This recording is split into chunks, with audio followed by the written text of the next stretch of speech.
Hi, boys and girls. This is a reading number 2 with help. I can read The Best Seat in Second Grade by Catherine Kina. Pictures by Abby Carter.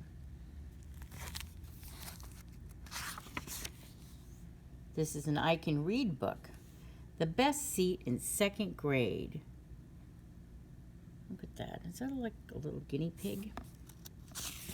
Or a hamster? Oh, hamster.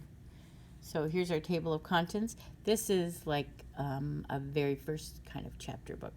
There's Hamster Helper, Pocket Rider, The Animal Zone, Sam's favorite subject. Let's see what happens. There's all these kids.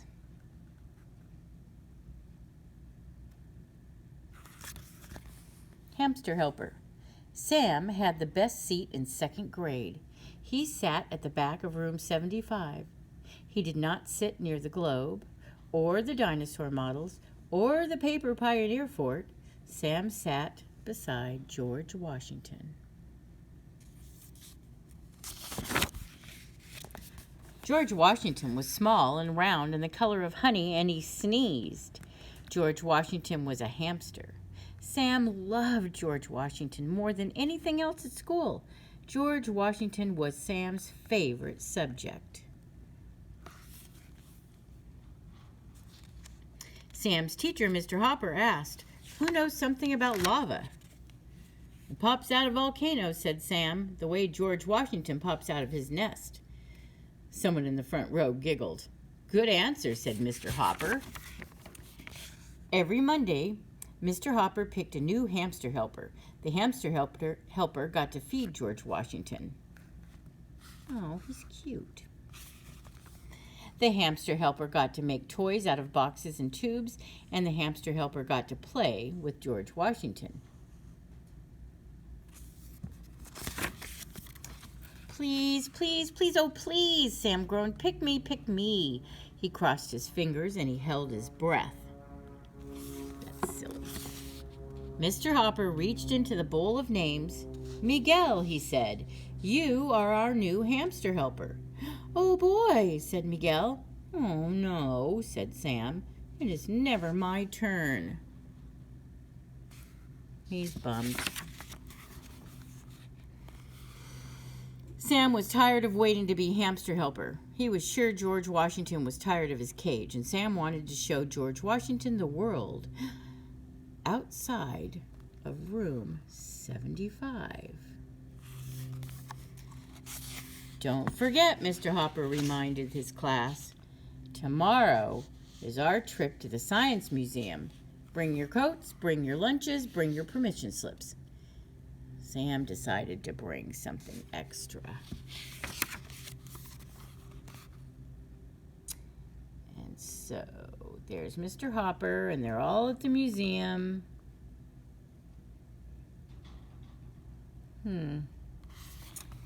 Pocket Rider. What does that tell you? The Science Museum was busy and bright and crowded. "Stay in your groups," called Mr. Hopper.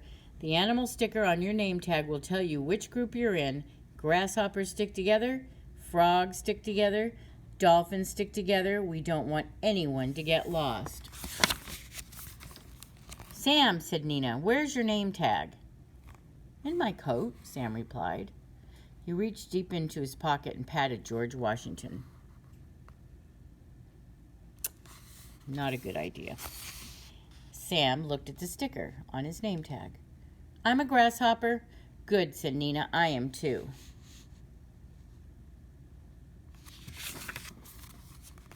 The grasshoppers and the frogs, wait, you need to look at the picture, and dolphins hung up their coats. "Sam," said Ollie, "it's warm in here. Why don't you take off your coat?" "I can't," Sam said quickly. "I might catch a cold." George Washington sneezed. "Hurry up," called Sophie. "We're going to the star show at the planetarium." Sam followed the other grasshoppers. He walked slowly and kept his hand over his pocket.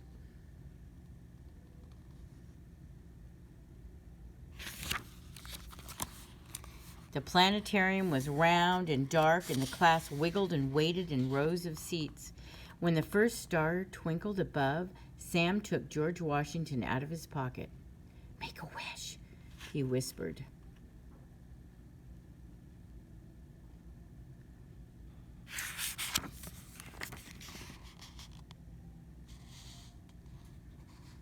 George Washington sneezed. But no one noticed George Washington. When the grasshoppers whirled through the wind tunnel, George Washington's whiskers blew backwards.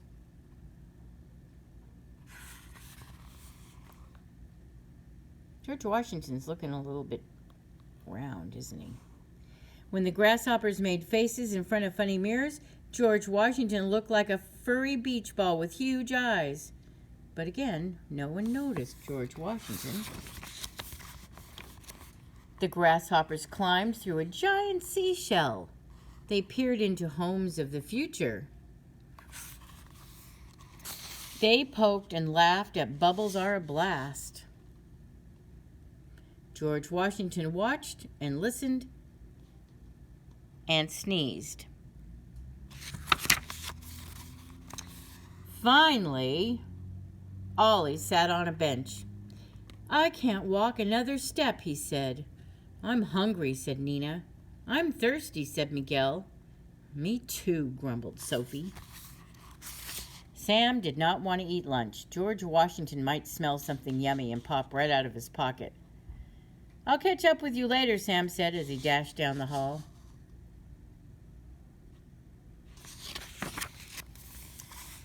"But Sam," Nina called, "where are you going? Grasshoppers are supposed to stick together." He's not following the rules. The animal zone. So there he is. Sam ran upstairs and saw a sign for the animal zone. He took a deep breath and said, "Wait until you see what's here." Sam held up George Washington in front of each display. They looked at baby rabbits and baby chicks, and George Washington sneezed. Uh-oh. "Don't look," Sam whispered when they reached a tank of boa constrictors. George Washington trembled. Uh-oh. "Now," said Sam, "here is the best place of all." The Hamster Habitat was a jumble of tubes and tunnels.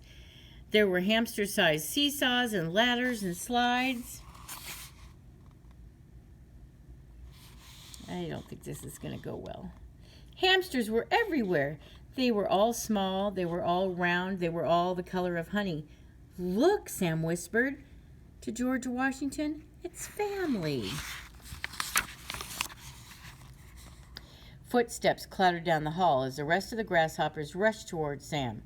"There you are, Sam," they shouted. "Are you all right?" "I'm fine," said Sam. "I was just showing the hamsters to..." He stopped talking. George Washington was in his hands. George Washington was right in front of Ollie, Miguel, Sophie, and Nina. Everyone noticed George Washington.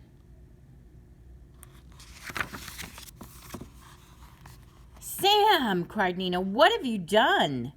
And before he could answer, George Washington jumped out of Sam's hands and right into the hamster habitat.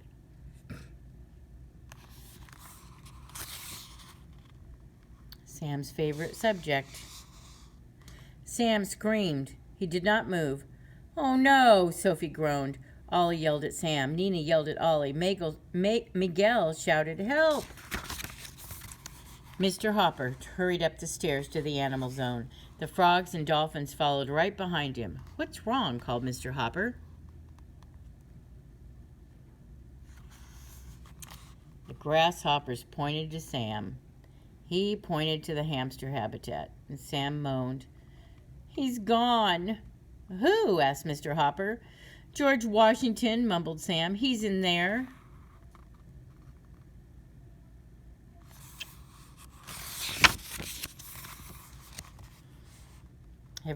Everybody stared at the sea of busy hamsters. There are too many of them, said the frogs. We'll never find him, said the dolphins.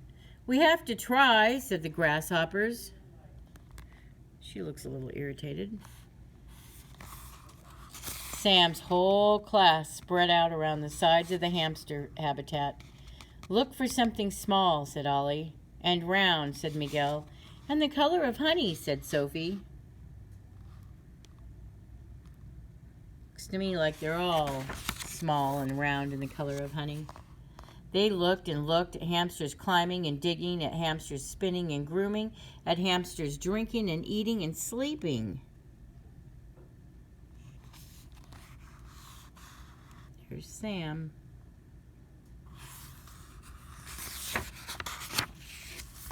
Sam stood still and watched one nest shake and tremble like a volcano, and suddenly a hamster popped out of the nest just like lava. The hamster was small and round and the color of honey, and it sneezed. George Washington, cried Sam. He reached down and scooped the hamster into his hands. Nina said, I knew we'd find him. George Washington is Sam's favorite subject. The next day, Sam carried George Washington's cage to the front of room 75. I think he might be safer near you, he said. Mr. Hopper smiled. Good idea. Sam walked slowly back to his seat. Class, asked Mr. Hopper, can you think of anything else we should move up front? Sam, yelled the frogs and dolphins and all the grasshoppers. Good answer, said Mr. Hopper. George Washington sneezed. Sam grinned and pushed his desk to the front of room 75, and for the rest of the year, he sat between his teacher and George Washington. Sam had the best seat in all of second grade. And that is the end. You can check this book out in the library. Bye.